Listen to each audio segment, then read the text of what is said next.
Abusado kayo na sila. Abusado. Dili mo hindi dapat ito. Ayaw Lahi ato ang gianan. Wala lagi. yung mga Ayaw warang. wala lagi wala. General, General. Good morning, Raul po. Ano pong so,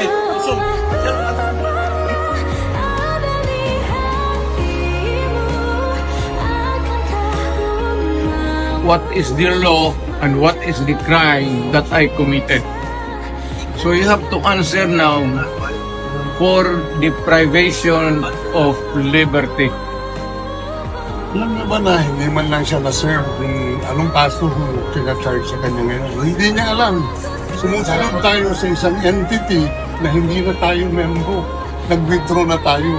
And yet, sir, you are the Prosecutor General. Yes. You know how to exercise due process. Before you can even file charges, you have to file a complaint.